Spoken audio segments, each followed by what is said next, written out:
tree climbers. Again, they don't have sharp claws, so they're not digging into the bark of a tree in order to climb a tree. By the way, you guys hear this ambient sound around us? Birds seem kind of rather upset with the peg that's just showing up in the area. Really interesting how whenever you pay attention, how you see all of an ecosystem and a habitat and all of the different species in that ecosystem not necessarily work together, but how they affect one another to create a functioning ecosystem. But anyway, that's just so that's the zigzag back and forth. So that tail, not for balance up in trees because they don't climb trees, but it acts as a counterweight.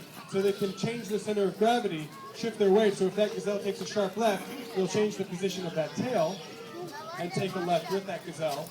Once they get close enough, they're going to trip it up. And very importantly, since they have a small head, they don't have strong muscles in their jaw. So fairly weak jaw. So they're not going to try and sever the spinal cord on that gazelle. They're going to grab onto the throat and then suffocate it. And that gazelle becomes a kill.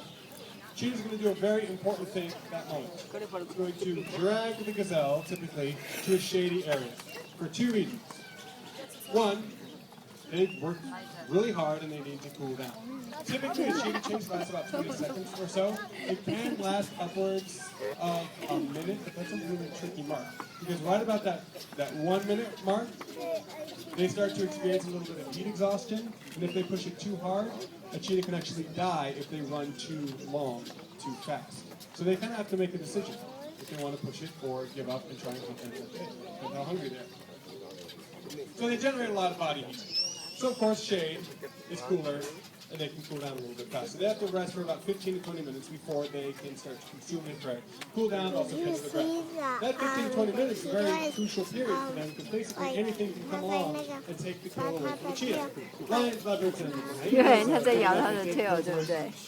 lots of 他以为他的 tail 是他的 toy。 But vultures, jackals, animals that we don't typically think of as very threatening, also take kill.